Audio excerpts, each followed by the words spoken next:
Israel और फिलिस्तीन में क्या फिर से युद्ध शुरू होगा? क्यों हर एक मुस्लिम देश इजराइल को अपना दुश्मन मानती है? और कौन है ये इजराइल का नया पीएम जिसको योगी आदित्यनाथ ऑफ इजराइल बोला जाता है? और ये सब चीजों के साथ इंडिया का क्या रिश्ता है? यही सब प्रश्नों के उत्तर के लिए इस वीडियो को आखिर तक देखते रहिए। हेलो एंड वेलकम दोस्तों, अर्बन मॉन्क चैनल में आप सबका स्वागत है। दोस्तों, इजराइल के बारे में आप सब जानते ही होंगे। ये एक ऐसा देश है जो अपने टेक्नोलॉजी और मिलिट्री पावर के लिए बहुत ही फेमस है।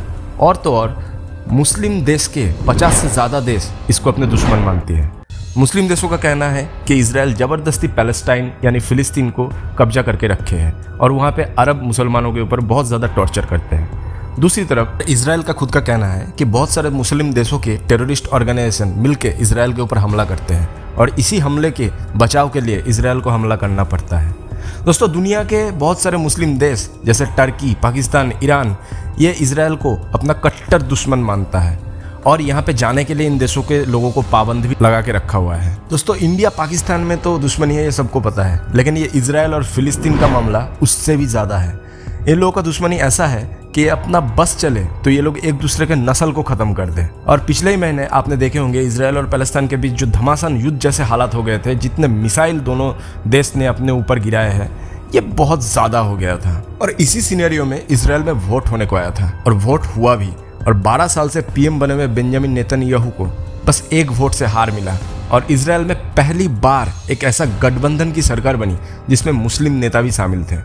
और नफ्ताली बेनेट, जो कि एक बहुत ही कट्टरपंथी नेता माना जाता है ज्यूस समुदाय में इजराइल में, वो इस गठबंधन की लीडर बन गए और करेंटली वही इजराइल के पीएम हैं। तो आपको लग रहा होगा कि जब इजराइल में एक यहूदी और अरब मुसलमान मिलकर सरकार बनाया है तो मामला सुलझ गया होगा, पर हालात कुछ अलग ही है। आज जब मैं वीडियो रिकॉर्डिंग कर रहा हूँ, कल ही के डेट में इजराइल ने फिलिस्तीन के गाजा पट्टी पे जबरदस्त बम्बार्डमेंट किया है। और ये बम्बार्डमेंट ऐसे ही नहीं किया है, दोनों साइड के ही लोग पता नहीं हमला करने के क्या क्या नया नया तरकीब ढूंढ लेते हैं। गाजा पट्टी से गैस बैलून में ग्रेनेड डाल के इजराइल की तरफ भेज दिया जाता है और वो बैलून जब फट के नीचे गिरता है तब उसमें से बधा हुआ जो ग्रेनेड होता है वो नीचे कहीं पे भी गिर के फट जाता है। इसको इंसेंडियरी बैलून बोला जाता है। और इसी बैलून हमले की रिप्लाई में कल ही के डेट में इजराइल ने एयर स्ट्राइक कर दिया।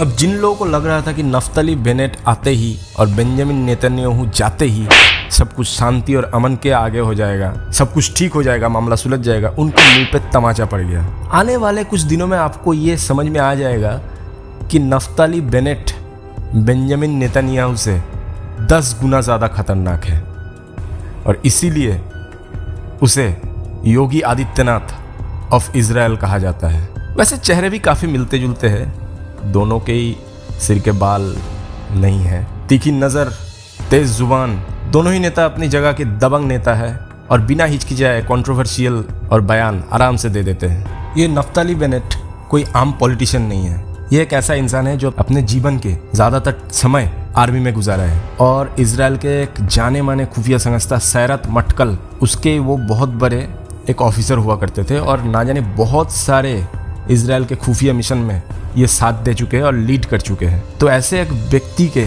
पॉलिटिक्स में आना अपने आप में एक बहुत बड़ी बात है।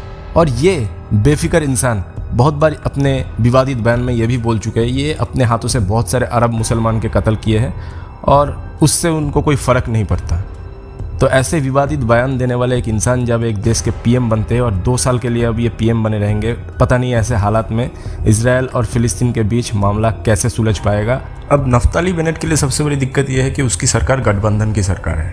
तो इस सिनेरियो में जिसमें अरब लोग भी उसके सरकार में शामिल हैं, तो कोई भी वो कदम लेने से पहले उसको बहुत ही फूक के डिसीजन लेना पड़ेगा, क्योंकि उनकी एक गलती और अरब मुस्लिम लोग अगर उनसे सपोर्ट छीन लिए तो उनकी सरकार टूट जाएगी और बेंजामिन नेतन्याहू कोई भी कसर नहीं छोड़ेंगे उनको गिराने में और दूसरी बार अपने पीएम बनने में। और देखना ये है फ्यूचर में क्या हो रहा है और क्या होने जा रहा है। तो आपका, मेरा और पूरे दुनिया का नज़र अब इजराइल के ऊपर है और इस सबसे ज़्यादा चिंतित है यूएसए, क्योंकि यूएसए को ईरान के साथ न्यूक्लियर डील करना है और इजराइल ये होने नहीं देगा। तो इजराइल पूरे कोशिश करेगा कैसे भी हो पैलेस्टाइन और इजराइल के बीच एक थोड़ा बहुत युद्ध जैसे हालात हो जाए या फिर एक लार्ज स्केल में वार हो जाए और ये अरब मुल्कों के कई सारे देशों को कब्जा करके एक ग्रेटर इजराइल बना ले। तो अब देखते हैं क्या होता है इन फ्यूचर में। आप लोग बताइएगा कमेंट करके आपका क्या राय है। अब जियोपॉलिटिक्स के ऐसे हाल में क्वेश्चन ये उठ के आता है कि इंडिया को ये सब चीज़ों से कुछ फ़र्क पड़ता है कि नहीं। अब देखिए, इजराइल के साथ इंडिया का बहुत ही अच्छा रिलेशन है, एक फ्रेंडली रिलेशन है और आगे भी ये कायम रहेगा, चाहे कोई भी आ जाए, कोई भी वहाँ का पीएम बन जाए, कुछ भी हो जाए। इंडिया खुद में एक बहुत बड़ा देश है और इसको लेके सब देश को चलना ही है। इंडिया को ये लोग मस्का मारते रहेंगे, इंडिया मस्का खाता रहेगा, आप हम चैन की नींद सोते रहेंगे। तो चलिए दोस्तों, बताइएगा ये वीडियो कैसा लगा। अगर अच्छा लगा है तो ज़्यादा से ज़्यादा शेयर कीजिए, इस चैनल को सब्सक्राइब कीजिए और ये बेल आइकन घंटी को दबा दीजिए। Thank you. जय हिंद। आपका दिन शुभ हो।